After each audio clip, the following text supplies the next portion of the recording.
I think it's important. One of the things that I've noticed in church a lot of times is that I notice a lot of people pass church, but a lot of people fail life.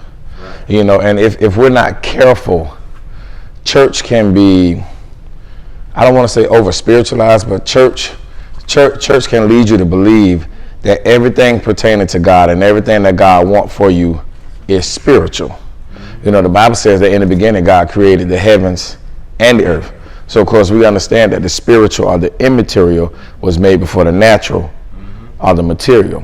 But the flip side of the coin is not only did God establish us and predestine us for spiritual things, God also predestined us and established us for natural things. So let's look in Joshua. I was going to pull out a whiteboard, but I ain't going to do it. I'm just going to show you with my hands. Joshua chapter 1 verse 4. Somebody read it for me.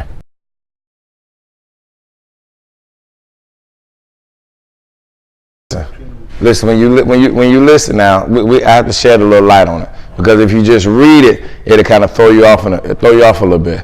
So it says that it says the territory shall extend from the wilderness to Lebanon, to the river Euphrates, to the land of the Hittites, to the Mediterranean Sea or the Great Sea, then to the west. The King James Version says the going down of the sun. So check this out. Look at this. I want you to picture this, because I want you to understand. Now, this land that Joshua is talking about, this is the promised land.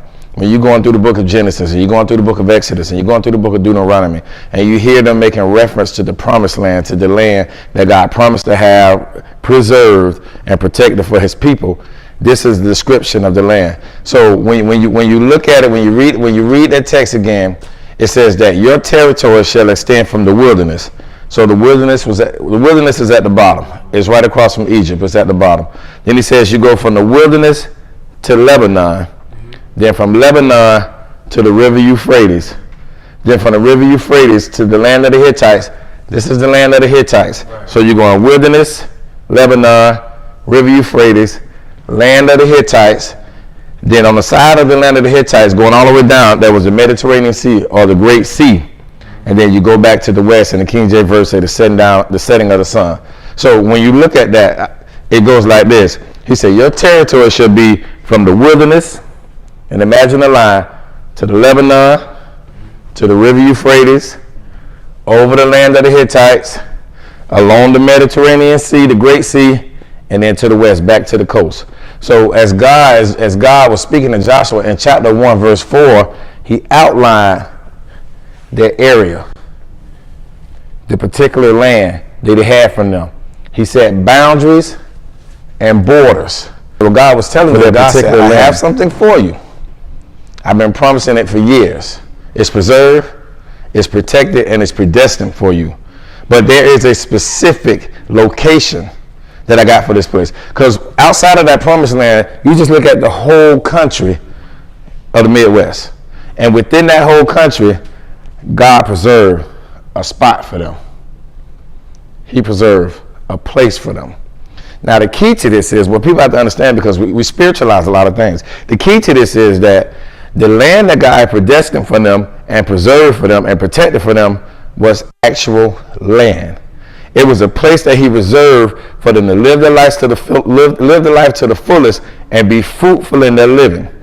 It was not a land of speaking in tongues. It was not a land of prayer. It was a place for them to live, enjoy their life, and be fruitful. And that's what we have to understand, that there is a place preserved for us. There's a predestined place for us, and it's natural. There's a place that God has established, a habitat, a mode of living that God has established for each of us to enjoy our lives and live it fruitfully. Because when they got ready to go in the promised land, God had already told them. They sent spies out to look at the promised land, say the grapes was this big, the land flowed with milk and honey. The land was plentiful. It was fruitful. When they got in this land, they weren't going to have to work for nothing, and they weren't going to have to worry for nothing, because God had predestined this place. And the children of Israel are no different than you and I. God has also prepared a place and preserved a place and protected a place for you and I. And we got to get that in our heads. Because as we begin to take this journey and follow God and build a relationship with God and build a relationship with church and build a relationship with people, we have to understand, and you got to get in your mind that God has something for me.